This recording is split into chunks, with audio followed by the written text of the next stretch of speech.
వెళ్ళిపోయినాయి. వాళ్ళ ఇద్దరిని ఈనాడు మనం స్మరించుకోవాల్సిన అవసరం ఉన్నది. అందుకే ఈరోజు విషాదకరమైన రోజు. అన్న నందమూరి తారక రామారావు గారి వర్ధంతి. ఒక గొప్ప నాయకుడు. ఒకనాడు తెలుగు వాళ్ళంటే మదరాసీలని పిలుస్తున్న సందర్భంలో తెలుగువాడి ఆత్మ గౌరవాన్ని ప్రపంచానికే చాటి చెప్పిన గొప్ప నాయకుడు నందమూరి తారక రామారావు గారని ఈ వేదిక మీద నుంచి సగర్వంగా నేను తెలియజేస్తున్నా. అదే కాదు, ఆనాడు పేదవాడికి పట్టెడన్నం పెట్టాలి, పేదవాడి కడుపు నింపాలి, పేదవాడి కళ్ళల్లో ఆనందం చూడాలి అని ఆనాడు 2 రూపాయలకే కిలో బియ్యం పథకాన్ని ప్రవేశపెట్టి ప్రతి పేదవాడికి తెల్లన్నం తినే అవకాశం ఆనాడు పెద్దలు తారక రామారావు గారు అవకాశం ఇచ్చారు.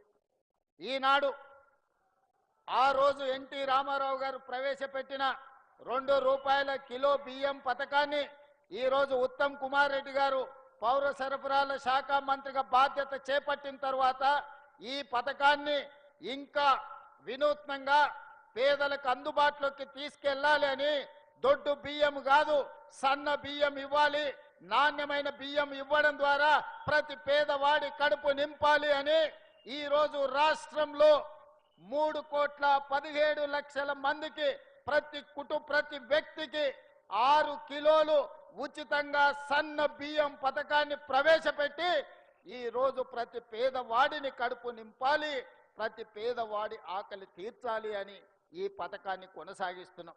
గత ప్రభుత్వంలో మీకు తెలుసు, రేషన్ కార్డు రావాలి అనంటే ఉన్నోళ్ళు ఎవరన్నా చనిపోవాలి అనే పరిస్థితి ఉండే. కానీ మన ప్రభుత్వం వచ్చిన తర్వాత ప్రజా పాలనలో లక్షలాది రేషన్ కార్డులు పేదవాళ్ళకు అందించి ఆ రేషన్ కార్డులు ఇచ్చిన ప్రతి వాళ్లకు సన్న బియ్యం పేదవాళ్లకు తీసుకొచ్చి ఇచ్చి పేదవాడి కడుపు నింపే ప్రయత్నం మన ప్రభుత్వం చేస్తున్నది.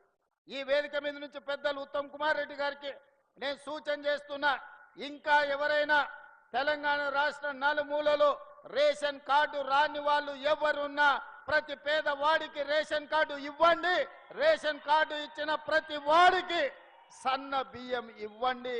పేదవాడిని ఆకలి తీర్చడమే మన లక్ష్యము.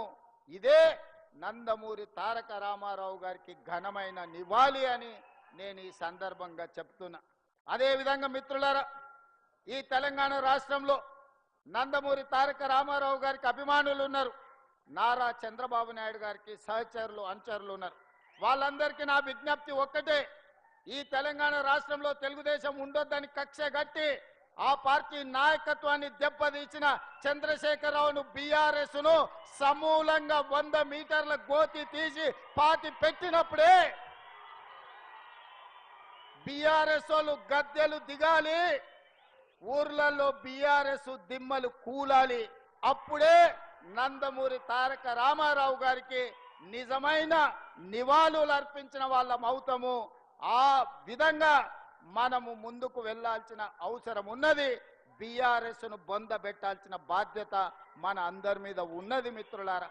అదేవిధంగా రెండవ వ్యక్తి ఉచిత కరెంటును అందించిన వాడు, ప్రతి పేదవాడికి ఇందిరమ్మ ఇల్లు ఉండాలి అని 2004 సంవత్సరంలో ముఖ్యమంత్రిగా మొట్టమొదటిసారి బాధ్యత చేపట్టిన ఎల్బీ స్టేడియంలో మొదటి సంతకాన్ని రైతులకు ఉచిత కరెంటు ఇవ్వాల్సిందే. తెలంగాణ రైతాంగాన్ని ఆదుకోవాలి. కాలిపోతున్న మోటార్లు, పేలిపోతున్న ట్రాన్స్ఫార్మర్లను అన్నిటిని కూడా సరిదిద్దాలి అని ఉచిత కరెంటు మీద మొట్టమొదటి సంతకం పెట్టి ఆనాడు ఉచిత కరెంటు రైతులకు ఇవ్వడమే కాకుండా దాదాపుగా 1,300 కోట్ల రూపాయల రైతుల బకాయిలను రద్దు చేయడమే కాకుండా వేలాది రైతుల మీద ఉన్న క్రిమినల్ కేసులను రద్దు చేసి మొదటి సంతకం పెట్టింది డాక్టర్ వైఎస్ రాజశేఖర్ రెడ్డి.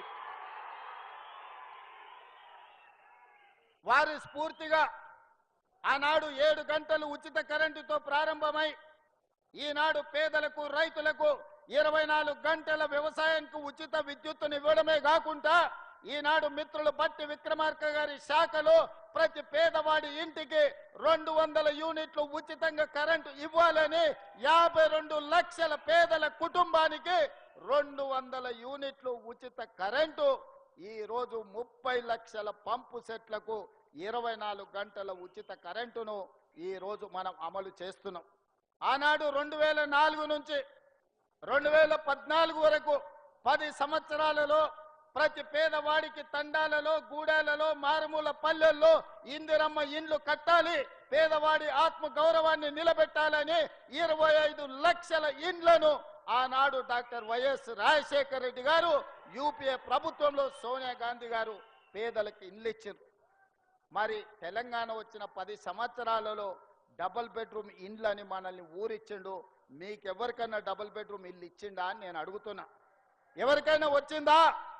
ఎవరైనా డబుల్ బెడ్రూమ్ ఇల్లు కట్టుకున్నారా?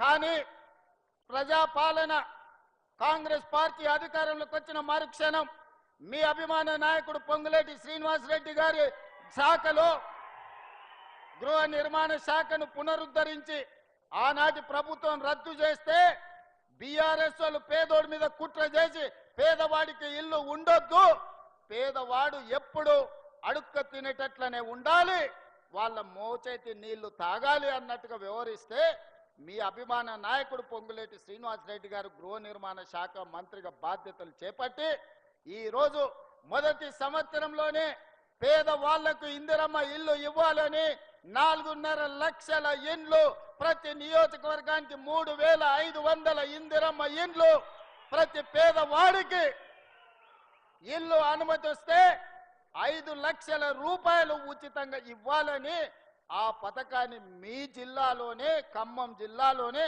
భద్రాద్రి రాముల వారి సాక్షిగా మనం ఆ పథకాన్ని ప్రవేశపెట్టుకున్నాం. గృహ ప్రవేశాలు కూడా మళ్ళీ ఇక్కడనే వచ్చినాం.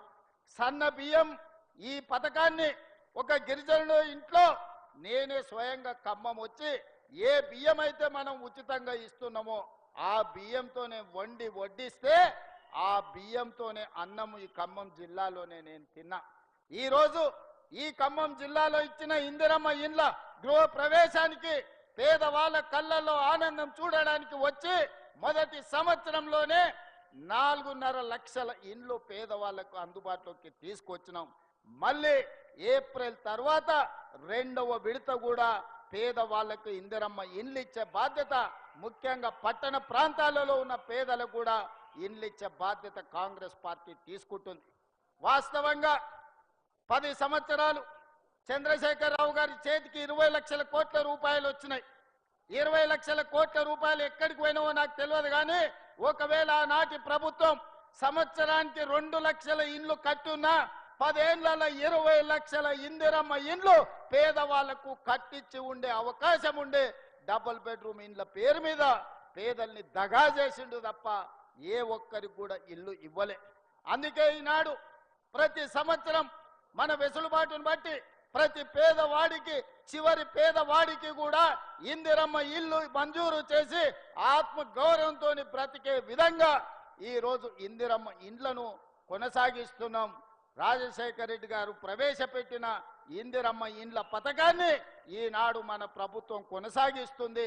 ఎక్కడ కూడా రాష్ట్రాలు వేరైనా, ఈనాడు ఆ పార్టీలు వేరైనా, వాళ్ళ కుటుంబాలు వేరే పార్టీలో ఉన్నా ఎన్టీ రామారావు గారిని, వైఎస్ రాజశేఖర రెడ్డి గారిని ఆదర్శంగా తీసుకొని తెలంగాణ రాష్ట్రంలో సంక్షేమ పథకాలను అమలు చేసే ప్రయత్నం మన ప్రభుత్వం చేస్తుంది. అది అమలు చేయడానికి నా సహచర మంత్రివర్గ మిత్రులందరూ ఇవాళ మనకు సహకరిస్తున్నారు. మిత్రులారా, 2 సంవత్సరాలు పూర్తి చేసుకున్నాం. ఈ మధ్యనే 5 సంవత్సరాల కోసం ఎన్నికైన ప్రభుత్వాన్ని మొదటి సంవత్సరం పూర్తిగాక ముందు నుంచే ఒక పక్కన శుక్రాచార్యుడు, ఇంకొక పక్కన మారీచుడు, సుబాహుడు బయలుదేరిండ్రు మీరు దిగాల్సిందే అని. శుక్రాచార్యుడి గురించి, మారీచుడి గురించి నాకంటే రామాయణం తెలిసిన మీకే ఎక్కువ తెలుసు. ఆనాడు పురాణాలలో దేవతలు యజ్ఞాలు, యాగాలు చేస్తుంటే వాటిని భగ్నం చెయ్యాలి, సామాన్య ప్రజలకు మేలు కోసం ఆనాడు దేవతలు యాగాలు చేస్తుంటే పేదలకు మేలు జరగొద్దు అని ఆ యాగాలను భగ్నం చేసే పని మీద రాక్షసుల కులగురువు, బ్రహ్మ రాక్షసుల కులగురువు బకాసురుడు లాంటి వాళ్ళను, మారీచుడు లాంటి వాళ్ళను రావణాసురుడు లాంటోళ్లకు కులగురు ఎవడంటే శుక్రాచార్యుడు. భూ బకాసురులకు ఈరోజు భూ కబ్జాదారులకు ఈరోజు హత్యలు చేసేటోళ్లకు ఆక్రమించుకునేటోళ్లకు అధికారాన్ని అడ్డం పెట్టుకొని